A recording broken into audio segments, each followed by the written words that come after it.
Саламатсыздар ма балалар? Саламатсыз ба? Қазір біз сіздермен қазақ тілі сабағымызды бастамас бұрын мен сендерді ортаға шақырғым келеді. Келіңдер ортаға.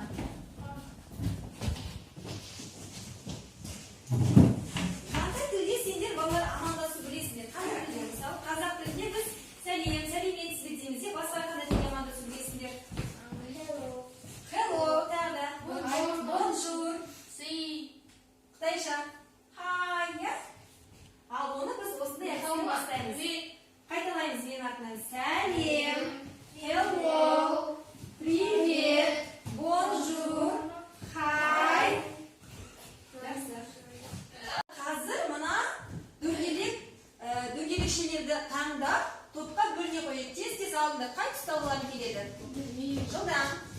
Ал осы қызыл тұсталғандары мына топқа отырасыздар, көк тұсталғандары мына топқа тез отырасыздар. Балалар, біз білеміз, сан есім ол заттың санын, ретін, мөлшерін, шамасын білдіретін сөз табы. Ол қанша, неше деген сұрақтарға жауап береді. Сан есім бізде құрамына қарай екіге бөлінеді. Дара және күрделі сан есім болып екіге бөлінеді. Күрделі сан есім екі немесе одан да көп сөзден құралады. Мысалы, 25, 40 шақты. Балалар, қазір сендерге осындай тапсырма бергім келіп отыр.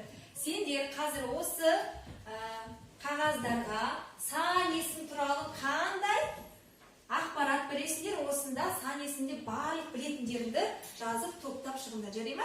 Сосын әр топтан екі оқушы шығып, қорғайды өздерінің жұмыстарын, жарай ма? Ал бастаймыз. Сан есім туралы не білеміз, соның бәрін жазамыз топтап. Ортасына сан есім деп жазып, сосын не білетіндерін жаздырып. Сол туралы. Ал бастаймыз, бірге жұмыс істейміз, айтып отырыңдар. Не білеміз сан есім туралы? Қосамыз, айтамыз.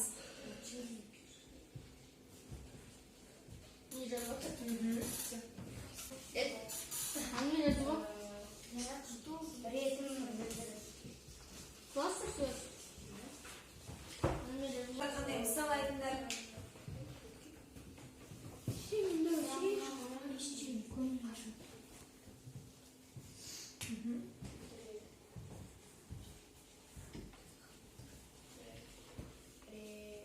Жазайдыр. Сұрақтары қандай? Сұрақтары қандай түрлері бар? Құрамына қарай қалай бөлінеді?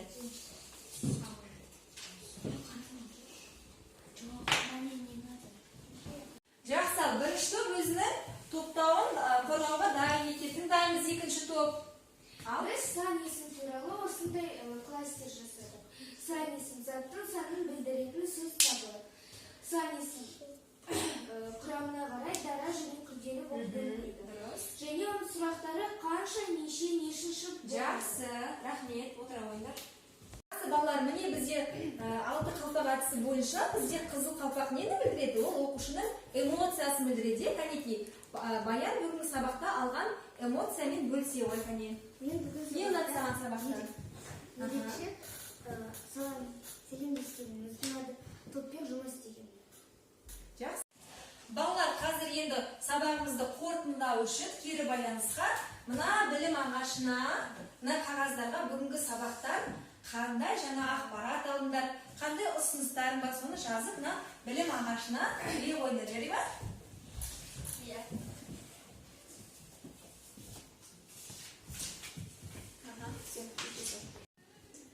Жақсы, ал кері байланысымыз дайын ма, балалар?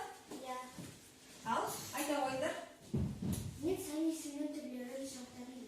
Жақсы, жабыстыра қой біздің білім ағашымызға. Ал басқалары балалар?